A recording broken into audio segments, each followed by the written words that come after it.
record. Yeah. Look at the whose hand is that? Whose hand is that? All right, so we are recording now.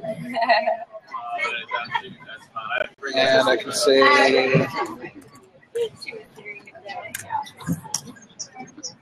hey, Chris. How do I, Chris, see if you can join us. We'd love to have you join in. I told Chris that we might be doing some testing today on this, and he said, I sent an email out. I wonder if I can drag him into the open seat. Can I drag you into the open seat? I'm going to follow you, Chris. So, Chris, do you actually see like an opening and you can be able to say join or something like that? So, there you go. Here we go. And yay! We are best looking guy I know. Social media. Well, I'm gonna put my headphones on so we can maybe. Okay. Are you getting a bunch of feedback or not? I'm not. I muted. Oh, she muted. Okay, because that can be funny.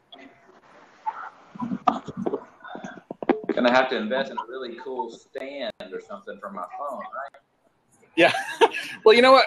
We have this really chintzy.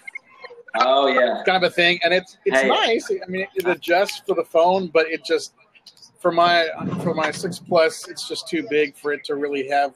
It doesn't have enough weight. It can't hold the weight really. I have funky gadgets down at the bookstore, but just down the hill from me, so I can go pick one up any second. Oh, that's great. You want to share it with us? You want to send it over here to Nashville? There you go. Yeah. That's what working near a college bookstore will do for you. Yes, exactly. Welcome, Kwanzaa, maybe 4. So, Chris, this is probably what we would use to be able to do the interview with. All I can think of his name is Hippie. That works. When you meet him, you'll understand, and that's all you'll ever think about. That sounds good. Now, are you? Let me make sure he's not on. Yeah, I can tell he's not online, right? So. Yeah. Well, I'm recording it, so I can say that. I'd say that even if he were online. Okay, good. Yeah, it sounds good. Well, I was wanting to just to share with you, like, this is probably what we're going to use to be able to do our interviews with them, probably next week. But I'm trying to just get a grasp of what's going on here the whole time too. Hey, Holly, how are you? Welcome. And so I think that maybe we could do I'm probably going to be doing Periscope. We have an event coming up called Game Changer Summit. I don't know if you've ever heard of Game Changer Summit. I know a couple of the participants. Okay, good. Awesome. Well, you'll have to tell them to come find us, and we'll give them a hug. I've already explained. They should come find us. All right, good. That's great. So are you the Wesley Foundation director? No, I'm the board chair this year, okay. But Johnny Peters is the director, and he's doing a great job. And I'm a gadget freak and the board chair, and so I found ways to get everybody hooked up. That's great. And if we want to invite him to be a part of that interview later on too, we could. That'd be great.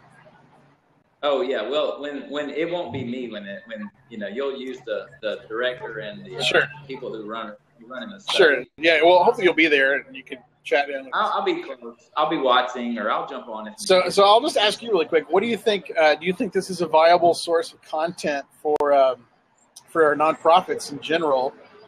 This technology and this way of doing interviewing and things like that. I do, and when I work for the university in development and alumni relations fundraising, so learning how other people are doing things, that's always our bread and butter.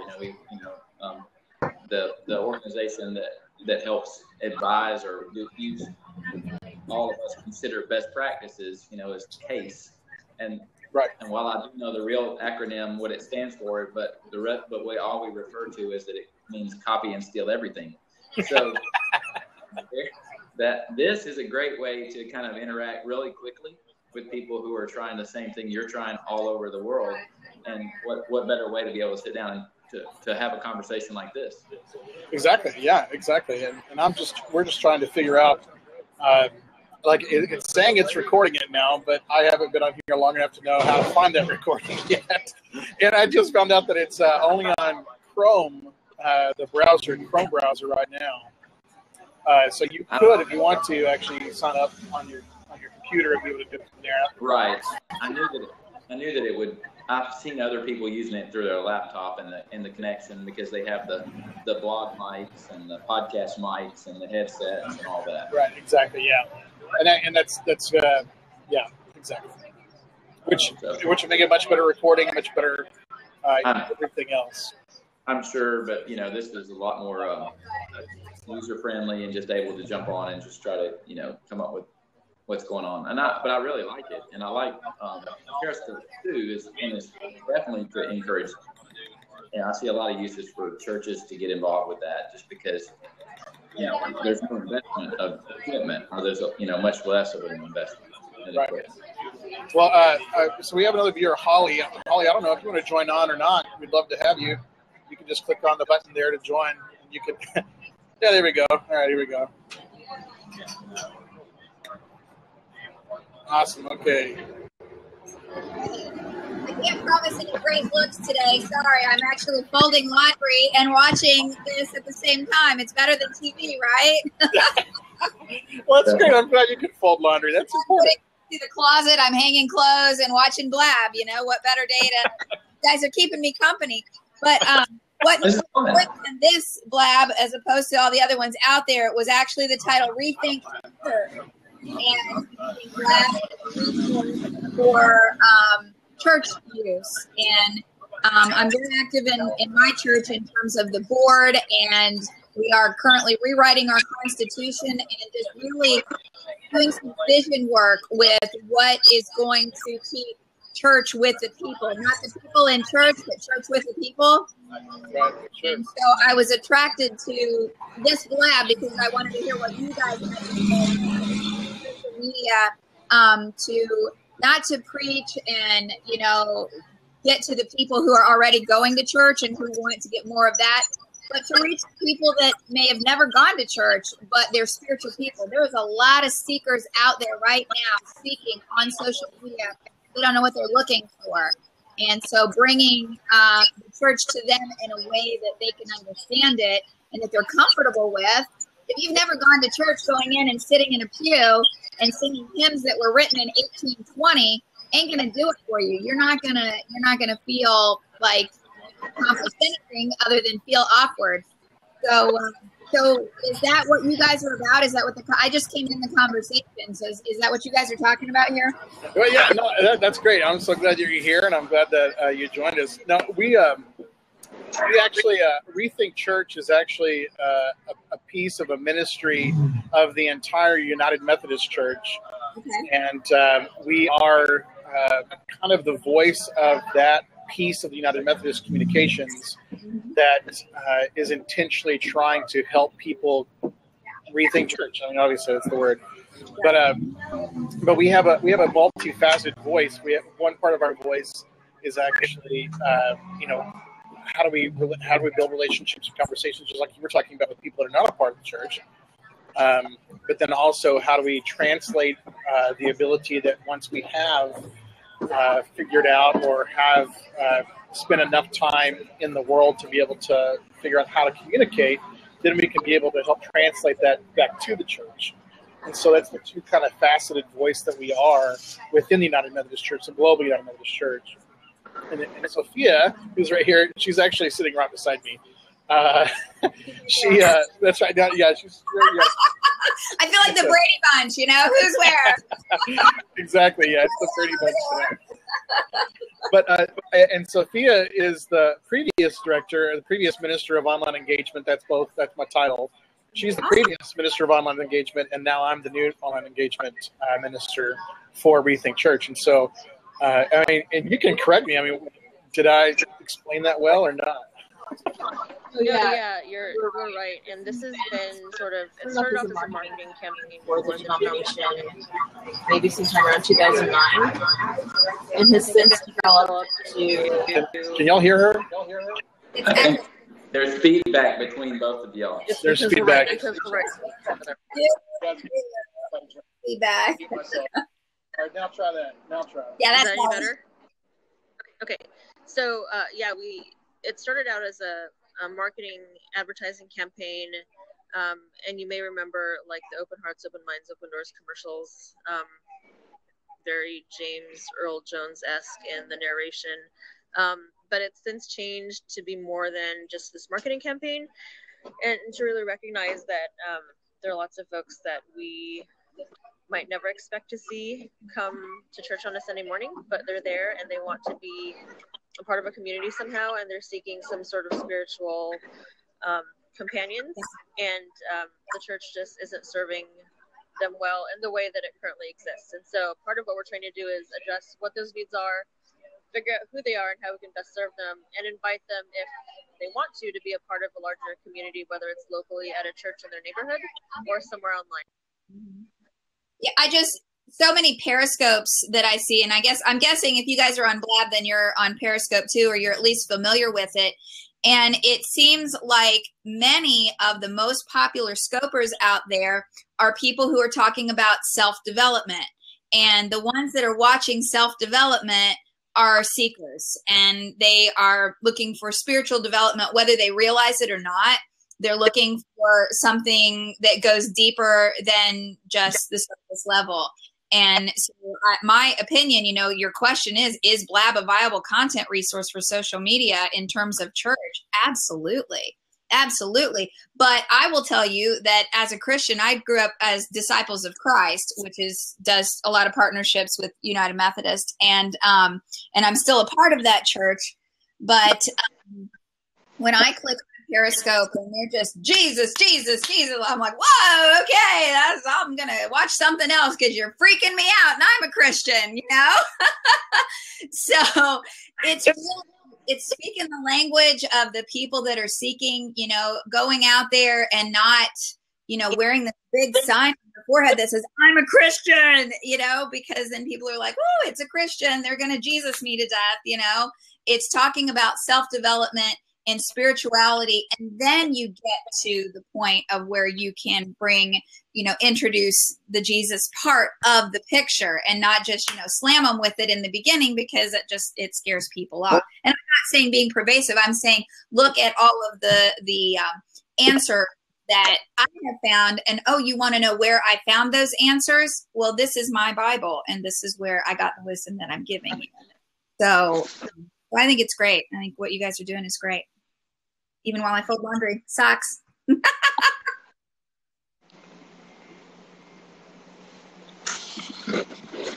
can probably hear me through Sophia's mic anyway, but it's real life. I mean, that's the idea. I mean, that's the whole purpose behind what we're doing.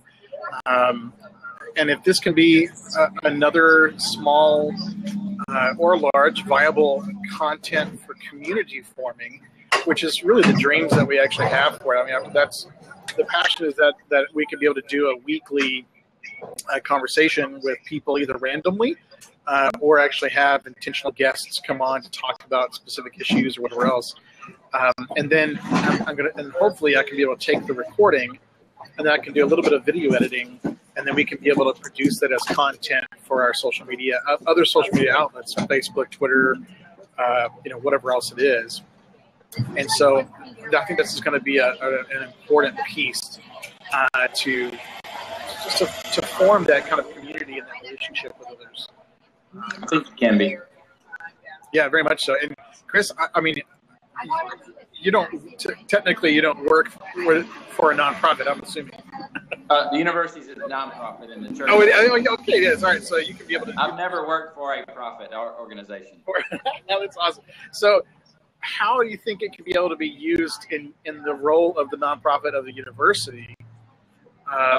Would you think it would be used for on-campus kinds of stuff or off-campus kinds of stuff, or what are your dreams for it for your nonprofit area? Well, both because it brings people together that, we're an example. We're not, we don't work for the same organization. We're definitely not in the same room, but we're able to put four people together and discuss something and kind of explore options quickly and without, additional software, without signing up, paying for, technical support for a year. You log on, you make the meeting happen like this. Right. I could even see this as, if you're willing for everybody to be joining your meeting, just to be a public meeting kind of a thing, a meeting space. Right. Why couldn't you be able to have, like at a local church level, kind of like what Holly was talking about, why couldn't the staff of the church be able to have like a dreaming session for the next sermon series at the church, and they could actually get immediate feedback from anyone who's following them to say, especially if you got people that aren't part of your church, like, no, that's cheesy, don't do that, please don't do that. Right, exactly. Well, and some people will be more comfortable in chiming in through a text, through by just giving one quick comment in the comment list than they would if they were actually at the meeting and actually face to face with somebody. You might be more comfortable just to go, I'm not sure about that, right there in your comments. And so right. It opens the door for that. But like in my case, I'm trying to, in my day job, I try to reach 85 to 90,000 people a year to make them connected to this university. And in my church job, it's just trying to get 35 or 40 people to choir practice. So right. Both can be helped by this. Right. And I think that the importance, one of the most important pieces we're going to have to be able to do with Blab is to make it a priority, just to do it. Do it on a regular basis, set up the schedules so that everyone knows that we're about to have one coming up every week, and to really start to slowly form that community over time. So that's kind of the desire of what we're going to be doing. But if you guys have people that you think would be appropriate to be able to talk about rethinking church or just maybe specific issues that need to be spoken about or talked about, and of a local expert or something like that, I would encourage you guys to let us know who those people are so that we can be able to do that. So Chris, Holly, this is just a side note for you, but Chris, I've contacted, and we're going to be talking about some of the people at the university, at the Wesley Foundation, that are going to be doing a kind of a unique study in community forming there. And we'll probably be doing that possibly next week and kind of using that in that way. Another resource that I might recommend is Disciples of Christ actually has the largest online church. And you can get to it by going to disciplesnet.org. And they actually do a full church service. And they invite you to have your own communion in front of you, like that. And I like that, but it's still very traditional. It's basically a video recording of someone giving a sermon, all of the steps about regular church service, but you're doing it online so people can watch. And so that might be a resource that you might want to contact. I can't think of her name. I've met her off the top of my head. But if you go to disciplesnet.org, you can reach out to that organization and talk to them about what kind of virtual community they've been able to build and recommendations they've been able to. Yeah, there's so many of them that are out there nowadays. Darkwood Brew, so many of them that are not a whole bunch, but ones that are still around. It's like they survived the let's figure this out and see if we can survive kinds of things. Technology. Yeah. They're fewer than what you think they are, because I think people don't understand how to use it to be able to build community. Darkwood Brew, I think, Sophia, you're familiar with Darkwood Brew. They just had a ton of money up front through, I forgot, they got a Lillian endowment, maybe? I can't remember. But they had a whole bunch of money up front, so they bought a bunch of, full-on broadcast equipment. They have like, it's actually a small studio. Didn't scare off a lot of people because I think that seekers who are coming online want real. And like, here's me. I mean, no makeup. My hair's in a ponytail. You know, I do broadcasting too, where I've got like the whole makeup and my hair looks great, and I'm, you know, got a nice backdrop instead of my closet. But this is real. Here I am. I'm talking, and you know, when I talk to somebody online and I'm like this, they're like, "Hey, she's not somebody that's going to give me some slick, you know, sales presentation or something that at the end she's going to ask me for donations for her church." You know, I think the realness of this particular content resource in Blab, it's real. I'm here. It's going to be a lot harder for me to lie to you about something. The situation, you know. That's right. That's right. Yeah, sure. And I've seen your family socks already. It's crazy. Yeah, I know, right? Holes and all. Yeah, I'm still impressed with the sock folding, and so far you see you matching them up. So yeah. You know, I've been known to throw away a whole basket of socks because I didn't feel like matching them up. I'm just like, let's just start over, guys. Okay. Yeah. Well, for 2 weeks. So. Right. Well, for my daughter, I can't ever find a matching pair, so we gave up on matching. We just grab a sock and put it on there, which is awesome because that became like the fad after a while. Just to have mixed match socks. I'm just like, let's run with this, people. Let's run with this. Okay, well, it's great visiting with y'all, and it's great to meet both of you since I've done Rethink Church and posted photos on the Lenten journey and blog, and I've enjoyed all of that. And I want you to do more photo contests because, you know, my sisters and I, we got into that pretty big time, and we were, you know, always pleased to see who followed us and who we followed, and we made connections all over the country. That's great, man. Yeah, thanks for the feedback on that. Of course, that was done with Sophia. Yes. Oh, it wasn't done. No, I'm sorry. Keep them up. Keep them up. He said, please do the more photo contest stuff. He really liked that, and he got really involved in it. So. Well, thank you there. We appreciate that. And thank you so much, Holly, for coming, for just joining us. And I think you're absolutely stunningly beautiful. Whatever you If Ed has on a bow tie, he can take my place. Okay. All right. Sounds good. Even if I wore a bow tie, you wouldn't be able to see it from the beard. So I gave up on bow ties. Maybe I could put a bow tie in my beard. And then we'll try it. I know my daughter would love that. All right. I followed all of you guys. Look forward to seeing you again. All right. Thank you. Bless you, Holly. Have a great day today. Take care. Bless you.